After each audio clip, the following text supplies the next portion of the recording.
Okay, good evening. My name is Laura Kaufman. I'm the president of O.P.E.N. We have two speakers tonight. Jessie Daly, she's the transition coordinator for the Solon City Schools. And we have Matt Slane. He is the president of Fortitude Wealth Management, and he's a financial advisor. They're going to be speaking tonight about transition planning, both financially and school-based. You can watch it afterwards on SCTV. Go to the O.P.E.N. Facebook page or go through the Solon Schools website. Without further ado, we'll welcome Jessie. Thank you. All right, well, thank you for having me. Thank you for the introduction. So I'm Jessie Daly. I am the transition coordinator here at Solon Schools. So this is just gonna be kind of like our agenda for today. We're gonna do what transition planning is, and then Matt is gonna do some wealth management strategies. Then we'll do some small group breakouts just because transition and Matt's topics, they're so individualized, and depending on your kind of the age you're wondering about, the topics you're wondering about, we can do some little breakouts and really kind of dig a little bit deeper into all of those. So really our goals for today are to explain what transition services are offered at Solon High School, and to kind of give you an idea about some planning, some resources, some supports. So just to kind of start with the general definition, basically they're a coordinated set of services and plans that are designed to help move our high school students out into the adult world. We really focus on three key areas, which is post-secondary education and training, employment, and independent living. So if you've already been to your students' IEP meetings, they're above the age of 14, those three sections probably sound very familiar because that's section 5 of their IEP. So we'll break it down into those three sections. And then my role as the transition coordinator is to really help facilitate this process. So I really help in all of the planning, providing support, making any referrals to outside agencies as appropriate. I become more and more involved as you get closer to exiting high school. So I definitely speak with some of our middle school parents and families and students, and then definitely our 9th through 12th graders. You'll see me a lot at IEP meetings and other things. So like I said, these are really my main areas of focus. So the first is the planning piece. So like I said, exploring those three topics, the post-secondary education or training, employment, and independent living.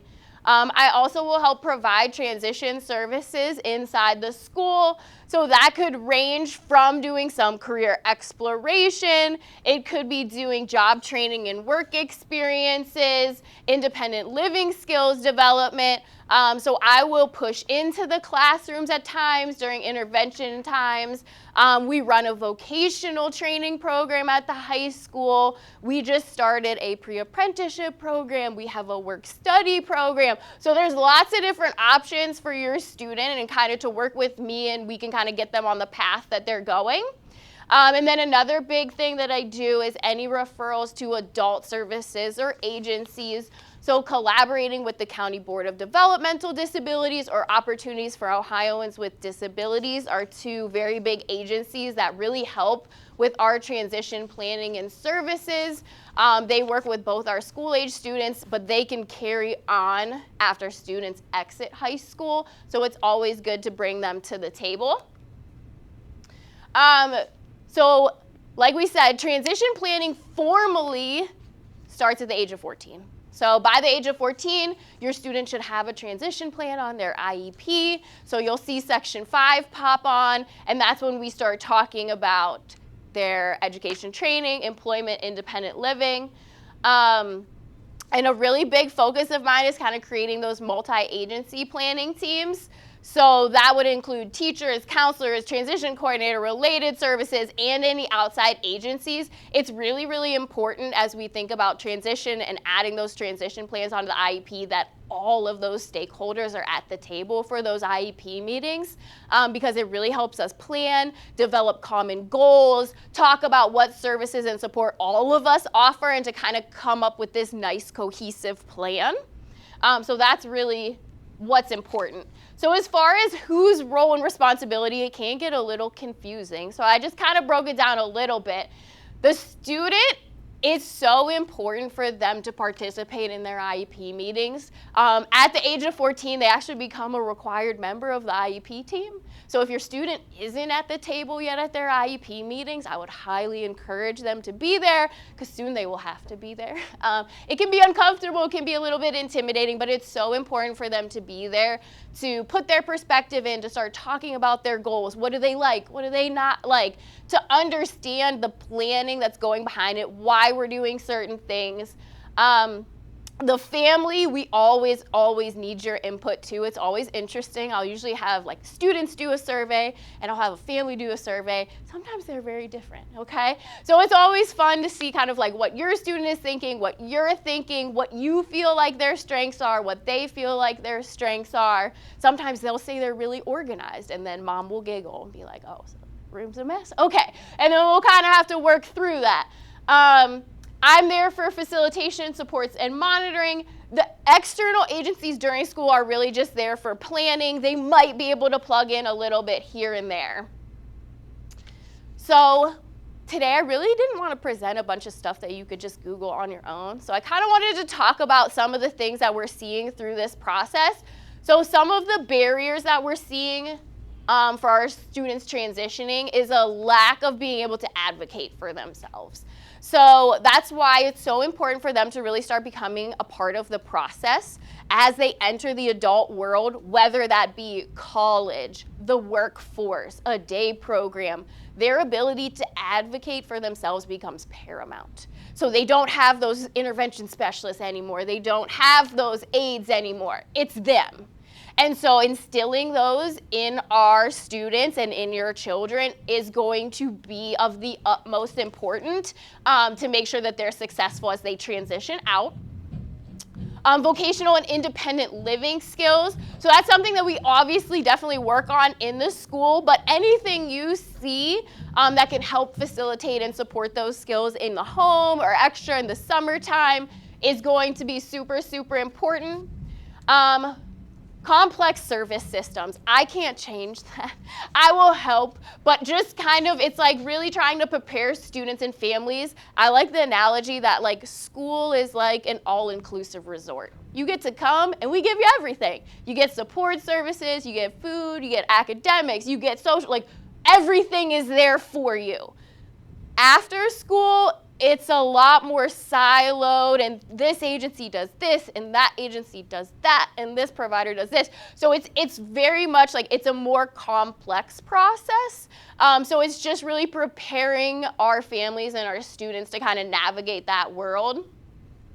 Low expectations. So we really are encouraging families and parents and students that their students are capable, they can work, they're ready to work, so we really want to hold that expectation really high for them.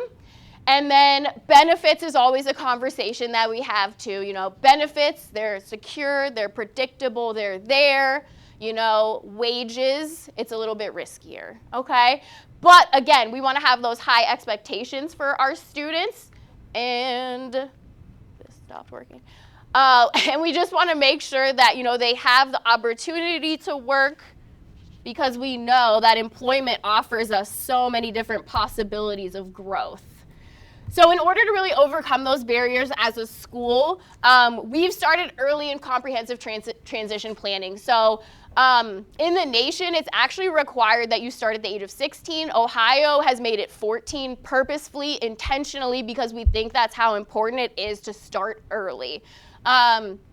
We at Solon focus on self-determination and self-advocacy with all of your students. It's something that we incorporate into their curriculum all the time because, again, we know how important it is. And like I said, we've developed a lot of relationships with those agencies and the adult agencies that we work with. They regularly come to our school, and so we're trying to help facilitate those relationships for you guys. So just some tips for families when we're thinking about transition skills and what can you do. fostering independence as much as possible. So again, whether it's those self-advocacy skills, when we're talking about even like personal hygiene, toileting, eventually medications, all those things, being able to do it independently when we're thinking about exiting school can make a difference about what their options and kind of where they land. So just like forward thinking into like them being as independent as possible. Having high expectations, we want to see all of our students be successful and independent. Starting early with your students, so even if they're little guys, just being out in the community and like talking about work and like what do you want to do and this is a job and like just starting really early with all those things. Being an active participant. I mean, families truly can make or break this transition process. Participation is so crucial. Like, you guys know your students the best. And also, especially with some of these agencies and things, like participation, being responsive is so important in the process. So I think those are just some tips as far as transition goes. So I did just want to kind of briefly go over with you. I do have a website, which I'll share with you. And it goes into depth, like all of the topics that we might need to talk about. So there is a section on transition planning. If you're interested in graduation requirements, post-secondary training and education options for our students, the Cuyahoga County Board of Developmental Disabilities, opportunities for Ohioans with disabilities, Excel Tech, which is our career tech consortium option that we have at the high school, guardianship options, and then just kind of some extra resources. So I will share this link with everyone. So if you do want to kind of just pop in there and, at your leisure, like I said, some of these topics are very complex. There's so much to think about. I mean, you could spend a month on guardianship alone. So just so you know, that's always there and I monitor it. So if you ever have any questions or if you think, you want something else, definitely let me know. So really just the key takeaways are start early, be proactive, right? I mean, as much as families, it's stressful to think about school ending. It will end someday. So it's coming. So start early, be proactive as possible, kind of start to have the conversations with your IEP team, with your students. Collaboration is going to be essential, like truly having your team and your like key players on your IEP team, building those relationships is again going to be so important. At home, focusing on those skills for independence is again huge. The adult world, there's just not as much staff, even for like our most medically fragile students, like one-on-one doesn't really exist in the adult world.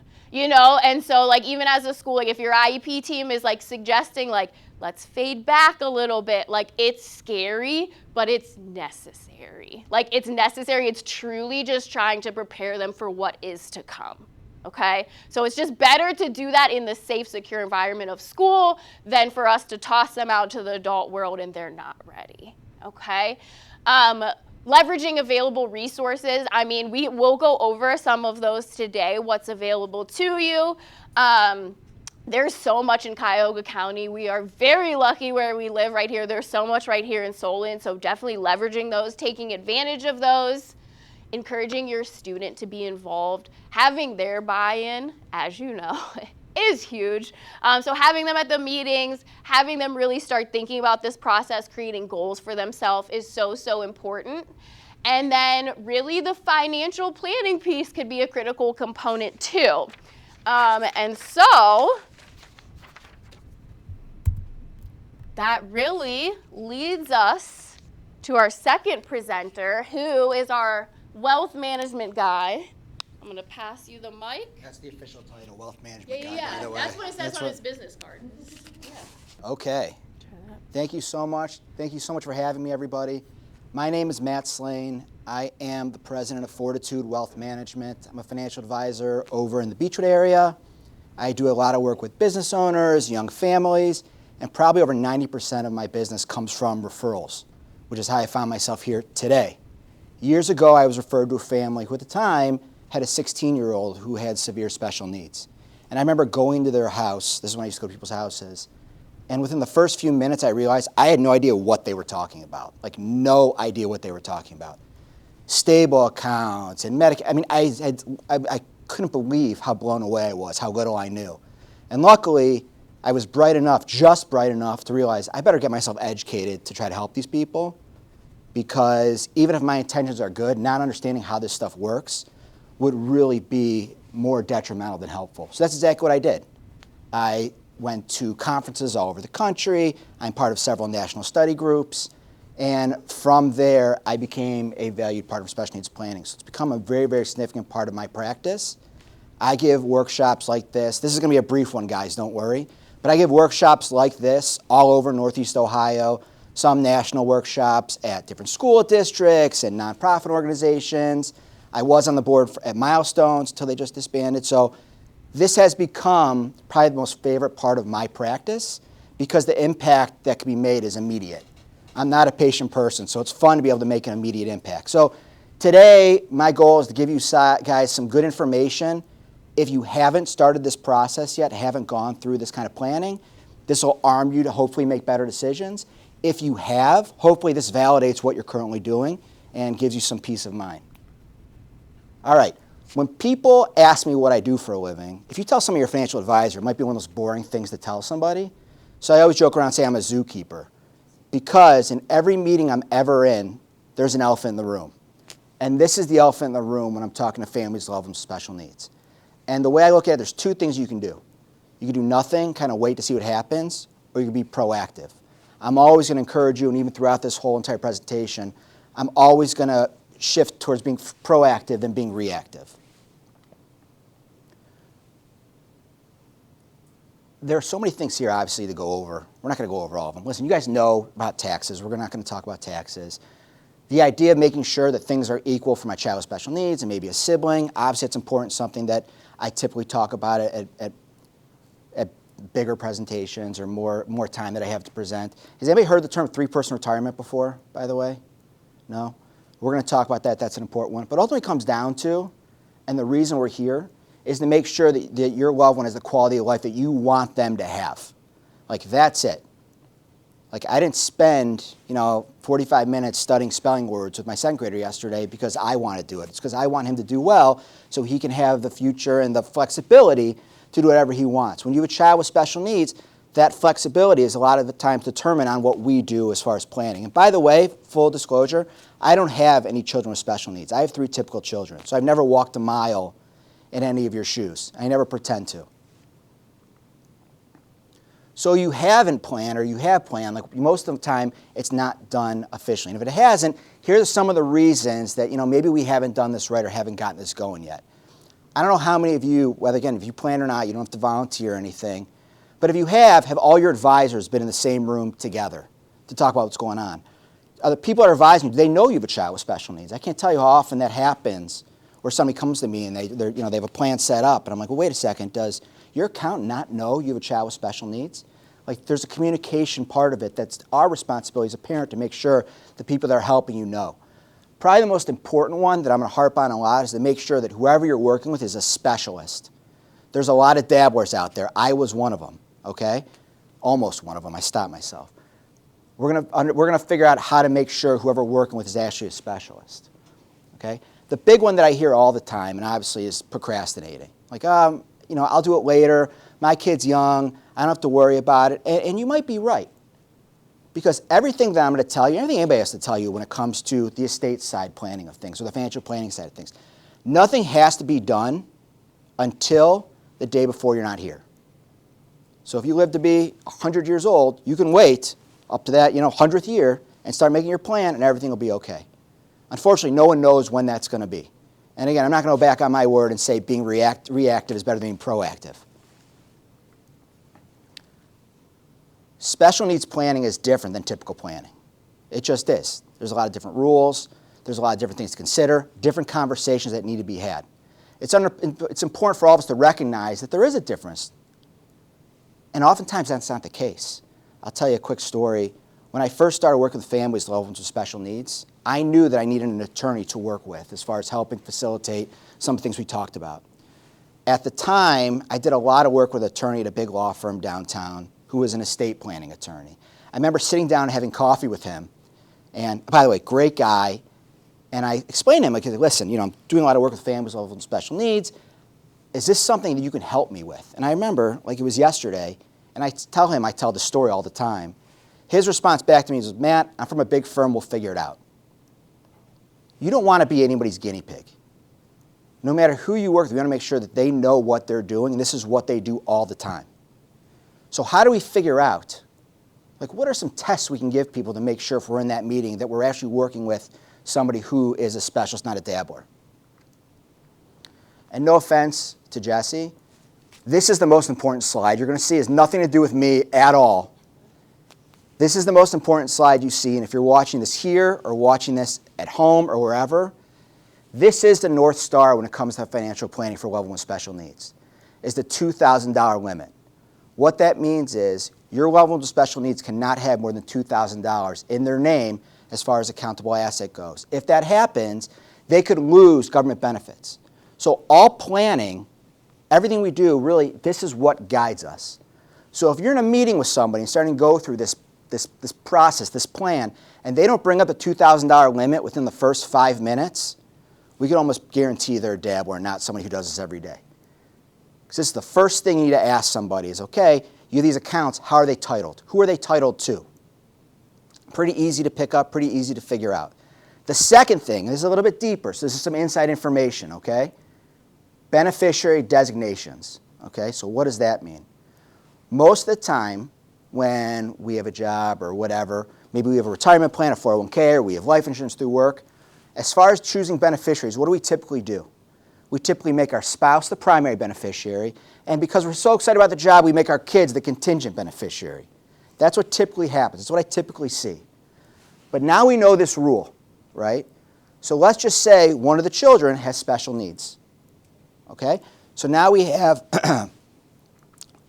mom and dad take the rocket ship to the moon, doesn't get there. Those funds go out now to the contingent beneficiary. So typical child 1, typical child 2, and child with special needs. So when that money comes in, there's a pretty good chance it's going to be well over the $2,000 limit. So that child with special needs, if they're receiving government benefits, if there's things that they need in the future, I mean, you're going to leave an enormous burden. I mean, they're going to be, first of all, problematic dealing with the time they're going to losing those benefits, but the burden you're going to leave on the person you have caring for those kids is going to be tremendous. So again, if within the first 5 minutes, if they don't bring up the $2,000 limit, something doesn't smell right, let's give them another half hour. Let's just be nice. If they don't bring up beneficiary designations, that is a litmus test that you are not dealing with somebody who's a specialist that is a dabbler. So in that same example that we gave, and by the way, guys, I do need to apologize because I know I only have about 20 minutes, so I'm skipping through a bunch of slides. The transition is way smoother with more time, but we'll be okay. In that example, we don't want to disinherit our child with special needs, so we need to create an entity to make sure they're protected and somewhat replaced. So in this situation, the beneficiary would be, or the contingent beneficiary would be kid 1, kid 2, and the special needs trust representing kid 3. Now, a special needs trust, the easiest way to think about it, and I know we have a contingent watching at home, so if you want to raise your hand in a mirror and pretend that you're being a part of this, go ahead. How many of you are your kid's wallet right now? You pay for everything. Your kids pay for everything? Okay, you can raise your hand then, because I want to meet your kids then if that's the case. Me too. A wallet, or a special needs trust, is basically a wallet in perpetuity. If you're your kid's wallet today, the special needs trust is your kid's wallet in the future, okay?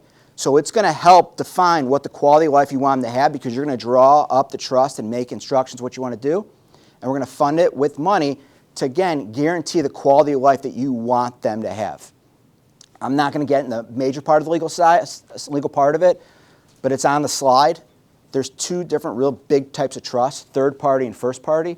A third-party trust is proactive, so if you went today and wanted to draft a trust for the future, it would be a third-party trust. In the example that If the rocket ship to the moon doesn't get there and this money flows in, whoever the guardian is would eventually have a first party special needs trust drafted. So that's more reactive. Inside a trust, you get to choose who the trustee is. So somebody gets to manage these funds, manage how it's working out. Oh, okay. I got a note that I was okay on time, so I'm not staring into space yet, I promise. I know these people want to get back to the drum line, so I'm going to... There's a trustee to help manage the trust, which is important. There's oversight. And again, when should all this be done? When should it be funded? The day before you die. So this gives us some kind of runway to make sure we can create that quality of life we want our loved one to have. The benefits of the trust: as much money can go in there as possible, and it does not trigger that $2,000 limit. So you can put as much money in that wallet as you want. You could fund it any way you want. More than one person can fund it as much as they want. If payback provisions, generally depends how it's set up. Don't have to worry about it. And you could use it for qualified expenses for anything that you want to do to, again, create that quality of life, to make sure that they are doing what they want to do. I have a client who lives in Shaker, whose son, who's now older, he loves going to the Guardians games. They jump around the rapid. He goes to the Guardians game. They get him a few season tickets every year. Everybody in his section knows him. We live in a great community. And when we did this work, they made sure to set aside funds to buy season tickets of perpetuity. If they're not here, they want to make sure that he still goes to those games and still gets to enjoy what he loves to do. Again, we're talking about quality of life. We're talking about the day-to-day stuff that sometimes we take for granted. If your loved one, loves video games, how are they going to make sure they're going to get the next version of Madden when it comes out in, 2085 or whatever it is? There's an asterisk next to purchase a house and home. There's a lot of red tape that goes into that. An attorney could help you with that. I have to put that there. And food and shelter is a no. The rule of thumb is you could supplement, but you can't supplant. So there's a little bit of fine-tuning in there, but the flexibility is there. So how do we do this? Here's the fun part. It looks pretty complicated. There's a million ways to go about it. There's a million things to consider. We'll get there, I promise. So when I talk to my clients about the financial planning part of it, obviously we talk about retirement, we talk about taxes. 3-person retirement. No one's heard that in this room yet, right? All right, this is another good one. I'm not sure it's as good as some of the stuff Jesse showed you, but it's still important to see and know. Typical retirement, okay? Let's call it 65. 65, me and my wife, we're going to retire. The amount of money we have at 65 has to last us the rest of our lives. 2 people, right? So when people start investing as they're younger, they're typically more aggressive. And as they get closer to that age, again, let's call it 65, you slow things down because the return of your money becomes more important than the return on your money. That money needs to be there for we don't know how long it needs to be there. It could need to be there for 30 years, need to be there for 10 years. But it's that large sum of money. Now, if we have a third person, a child with special needs who's going to be with us forever, or for a prolonged period of time that could dip into some of our retirement funds, we need to look at how we invest differently. Our time horizon, our timeline of how we look at investments needs to be considered for that third person. And often is the case, when I first meet people, that has not been brought to their attention. You need to look at, again, there's different rules, different things to go about. Beneficiary designation we already talked about. Now, the special needs trust, the wallet. I know you guys are super jazzed about that. How do we fund it? How do we make that a reality? There's a bunch of different funding strategies. Properties, investments, retirement funds, life insurance. There's plenty of ways to do it. But the key to do it is to make sure the money's there the day it needs to be there. So there's risks involved of what should go to fund the trust, how to fund the trust. If we put our house in there and the day needs to be there, the housing market's not what we expect it to do, or we're going to use our house in retirement to downsize, to buy something else, then what are we doing? We're going to dilute those funds. Same things with investments, retirement funds. Life insurance. Typically, life insurance is the most favorable way to fund these trusts. 92% of them are funded through life insurance. 98% of the 92 is funded through specific kinds of life insurance. But that might not be the right answer for everybody. Every conversation you have to have with whomever you have it has to be unique for you. So could it be a combination? Could it be 2 or 3 or whatever? Yeah, I don't know. Nobody knows. There's no manual to this stuff. There's no like, okay, let me just go on here and see, okay, I'm in template A, I'm in template B, I'm ready, let's go cook. It's just not how it works. Everything is conversation-based. Everything, it has to be. It has to be unique to you and your family. I have these conversations 2 or 3 times a week. I don't think I've ever had the same conversation. Some of the topics overlap, of course, but no one's house and family and life is the exact same. And it's scary when you get thrown into that kind of template of like, okay, I'm going to try to put a square peg in a round hole. It's my job as the advisor, through conversations, to figure out, okay, let me take this information, let me create a ballot and present to you guys what you want to vote for. What do you like or not like that fits or doesn't fit? So if you have another advisor, make sure they're an expert. Make sure they're a special needs advisor. Make sure they're a special needs attorney. Make sure they brought up some of those things that we talked about. If there's gaps in your plan, you need a second opinion, go get one. You get one crack at this. The dabbler thing, again, usually I beat up on this even more and more and more and more. I'm going to leave it alone. I think you guys get the point. I can't tell you how many times I've had families come into my conference room or through a Zoom and they go, yeah, we got everything set up and we're doing a review, and I'm like, it's all done. And we go through it and I'm like, okay, it's done, but is it done right? Like, is this what you want to have happen? Are you familiar that the trust that you had set up is not going to do what you think it's going to do?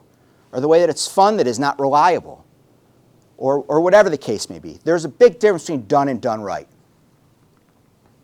So how can we help? It's having a conversation. That's really it, guys. There's no, it's just, if you're ready to have the conversation, when you're ready to have the conversation, we're ready to have it with you. If you need an introduction to a special needs attorney or anybody in the community that could help specifically what you're looking for, I've made those relationships.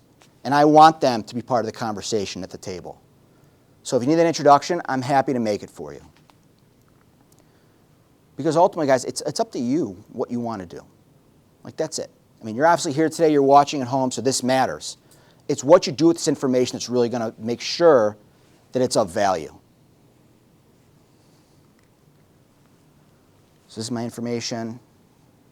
If you want to scan the QR code and fill out an evaluation form or go through and leave your information for me to reach back out, feel welcome to do so. And that's really it. I guess we'll do a little Q&A, and I'll stay over here. And if anyone wants to come up to me and ask me questions, I'm happy to take them. If the people at home want to reach out to me and ask me any questions or anything like that, again, I'm here. I want to thank Solon for the opportunity of letting me present. Joanna, Jesse, very nice of them. I hope this was of value. And that's all I got.